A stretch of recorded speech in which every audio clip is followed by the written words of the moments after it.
Rahayu, Rahayu, Rahayu. Keris Luk 9 atau yang dikenal sebagai keris Jogja adalah simbol wibawa, kepemimpinan, dan keberanian sejati. Kata Jogja sendiri bermakna kekuasaan yang disertai kebijaksanaan. Bukan sekedar kemampuan untuk memerintah, tetapi kemampuan untuk menuntun dan melindungi dengan hati yang bijak. Luk pertama hingga ke-9 menggambarkan sebuah perjalanan panjang seorang pemimpin. Mulai dari belajar memahami diri, belajar mendengarkan orang lain, berani mengambil keputusan, hingga mencapai kematangan dalam berpikir dan bertindak. Semua itu membentuk pribadi yang teguh namun rendah hati, kuat namun tetap lembut dalam perasaan. Keris Jogja cocok dimiliki oleh mereka yang berjiwa pemimpin. Seseorang yang dihormati bukan karena kedudukannya, tetapi karena kebijaksanaan dan keadilannya. Ia mampu menjaga keseimbangan antara kekuatan dan kasih sayang, antara keberanian dan kesabaran. Seorang pemimpin sejati tidak berdiri di atas rakyatnya, tetapi berjalan bersama mereka, memberi arah dan teladan.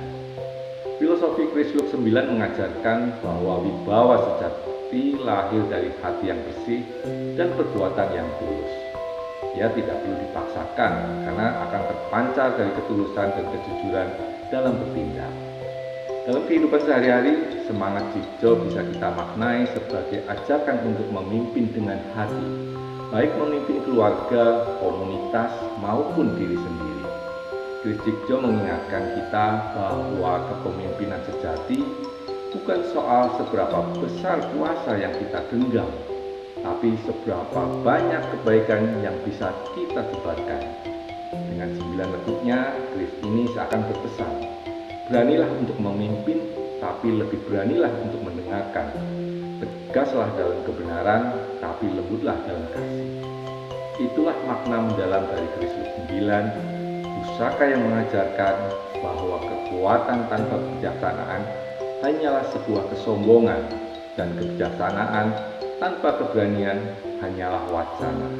Pemimpin sejati adalah mereka yang berani bertindak bijak dalam keputusan dan tulus dalam pengabdian.